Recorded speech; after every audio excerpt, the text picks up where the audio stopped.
તો કેમ છો વિદ્યાર્થી મિત્રો, welcome to plasma coaching institute. તો રેપિડ ક્રેશ કોર્સના આ ત્રીજા લેક્ચરમાં આપનું હાર્દિક સ્વાગત છે। આપણે જોઈ રહ્યા છીએ યુનિટ 1 એકમો અને માપનો, ફિઝિક્સ વિષય છે અને એનું યુનિટ 1 છે। તો આ જ રીતે બીજા સબ્જેક્ટો માટે એની અપડેટ્સો મેળવવા માટે આજે જ અમારા YouTube વિડીયો પર લાઈક કરો, ચેનલને સબસ્ક્રાઇબ કરો અને બેલ આઇકન દબાવવાનું ભૂલતા નહીં। સો આર યુ રેડી? તો ગયા લેક્ચરમાં આપણે એસઆઈ એકમ પદ્ધતિ દ્વારા એકમોના પ્રકારો તેમજ ભૌતિક રાશિઓના પ્રકારો જોયા હતા। તો આજનો આપણો ટોપિક છે ભૌતિક રાશિના પરિમાણ। તો શું છે પરિમાણ? બરાબર, જેને ઇંગ્લિશમાં કહેવાય છે ડાયમેન્શન્સ। શું કહેવાય છે? ડાયમેન્શન્સ।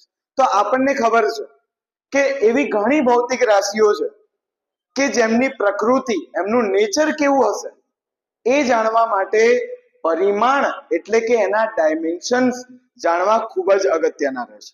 જેમ કે આપણે કહેવાય છે આપણે બધા ત્રિપારિમાણિક જગતમાં રહીએ છીએ, બરાબર, કે જેમાં આપણે લંબાઈ, પહોળાઈ તેમજ ઊંચાઈ એમ ત્રણે ત્રણ પરિમાણ આપણે માપી શકીએ છીએ।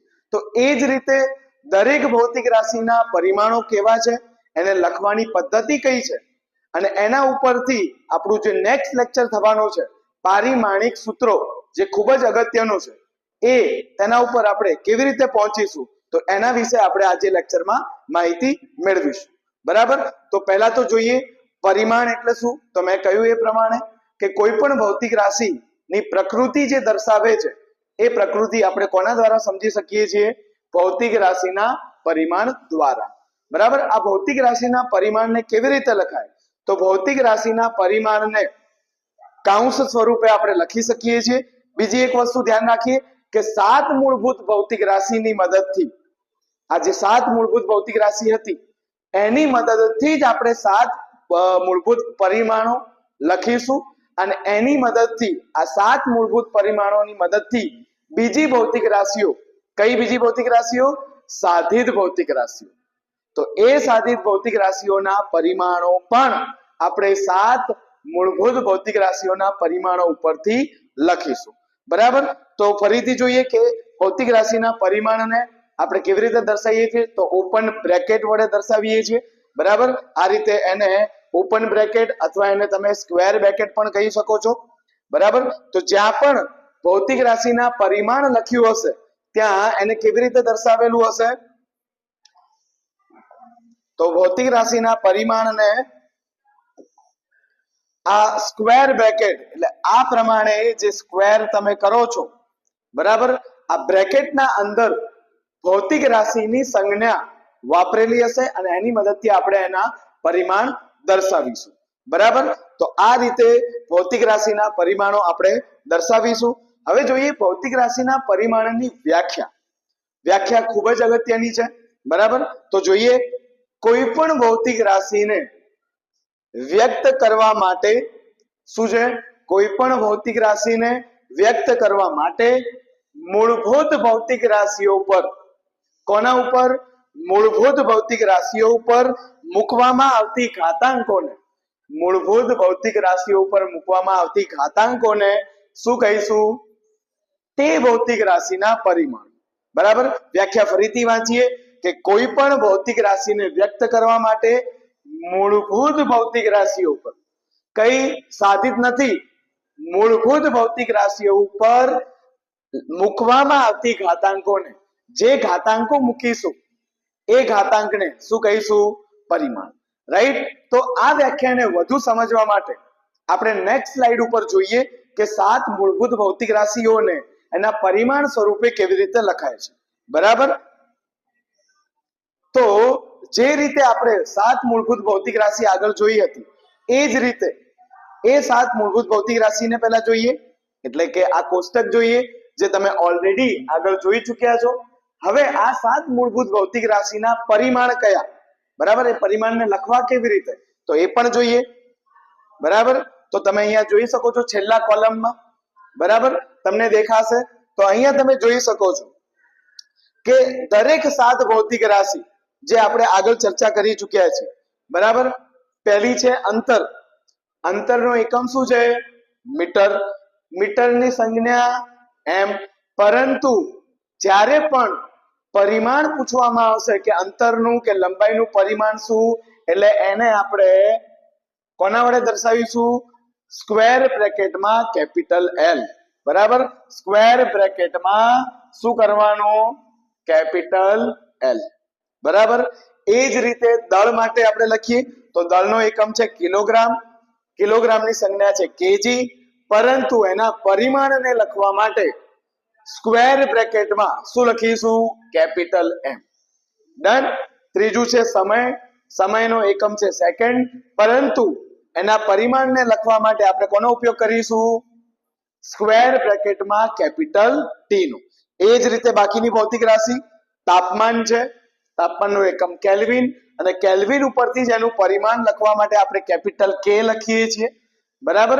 હવે ઘણીવાર નીટ અને જેડબલઈ પરીક્ષામાં આ કેલ્વિનને દર્શાવવા માટે થીટાનો પણ ઉપયોગ કરેલો હોય છે, તો એ પણ ધ્યાન રાખજો.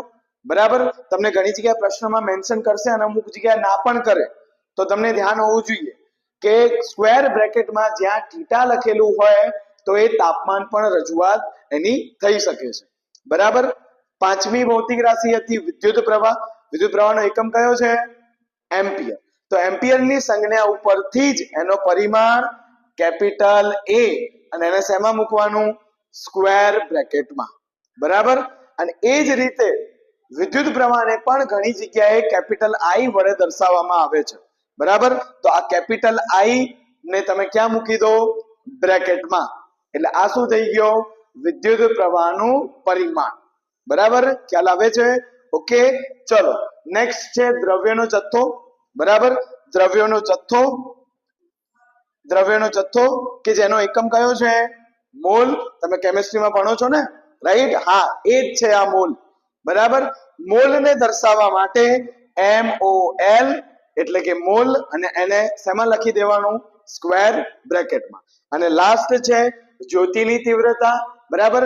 આનો ઉપયોગ ક્યાંય થતો નથી. 11-12 માં તમારે જ્યોતિની તીવ્રતાનો કોઈ જગ્યાએ ઉપયોગ નથી થતો, પરંતુ ક્યાંક MCQ માં પૂછાઈ જાય તો શું લખવાનું છે? બ્રેકેટમાં CD. CD એટલે એનો એકમ. કોનો એકમ? જ્યોતિ તીવ્રતાનો. અને કયો હતો એકમ? કેન્ડેલા. બરાબર.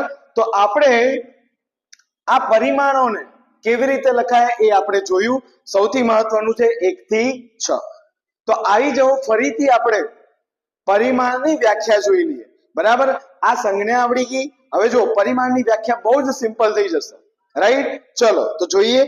તો આગળ આપણે જે રીતે લખ્યું હતું, બરાબર, જે રીતે તમને વ્યાખ્યા આપી હતી, શું હતી એની વ્યાખ્યા? તો કોઈ પણ ભૌતિક રાશિને વ્યક્ત કરવા માટે મૂળભૂત ભૌતિક રાશિઓ ઉપર, કઈ ભૌતિક રાશિ ઉપર? મૂળભૂત ભૌતિક રાશિ પર મૂકવામાં આવતી ઘાતાંકને તે ભૌતિક રાશિનો શું કહીશું? પરિમાણ. રાઈટ. ચલો ઉદાહરણ લઈ લઈએ. બરાબર. એક ઉદાહરણ લઉં છું. તો ઉદાહરણ તરીકે ક્ષેત્રફળ. રાઈટ. શું લીધું છે? ક્ષેત્રફળ. હવે ધારો કે આપણે સિમ્પલ ચર્ચા કરીએ છીએ. કોનો ક્ષેત્રફળ લઈએ? માત્ર ચોરસ. તો તમને ખબર છે ચોરસનું ક્ષેત્રફળ એટલે એની લંબાઈ સમાન હોય, તો શું લખી શકીએ? લંબાઈ ગુણ્યા લંબાઈ. બરાબર. તો ક્ષેત્રફળ આપણે લખીએ તો કે લંબાઈ ગુણ્યા લંબાઈ, અને એના લીધે એનો એકમ કયો થશે?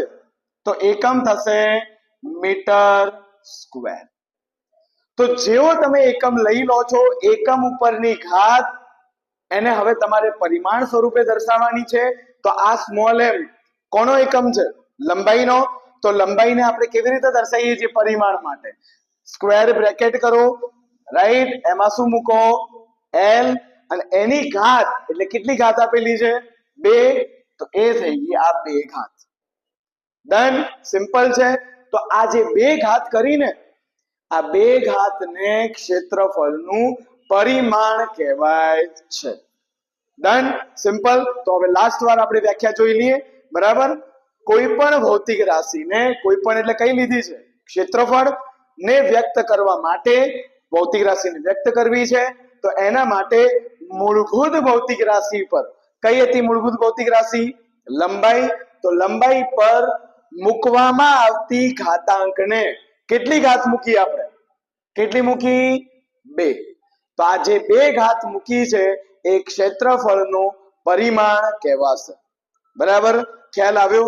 તો આવા અન્ય ઉદાહરણો પણ લઈ શકો છો તમે.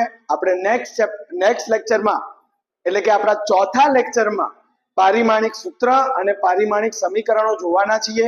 એ સમયે પણ આ પરિમાણોની આપણે વધારે ચર્ચા કરીશું અને પારિમાણિક સૂત્રો વિશે પણ એમાં અલગ અલગ ભૌતિક રાશિના પારિમાણિક સૂત્રો મેળવીશું. બરાબર છે? તો અમારા YouTube ચેનલને તમે લાઈક કરવાનું તેમજ સબસ્ક્રાઇબ કરવાનું ભૂલતા નહીં અને અત્યારે જ બેલ આઇકન દબાવી દો.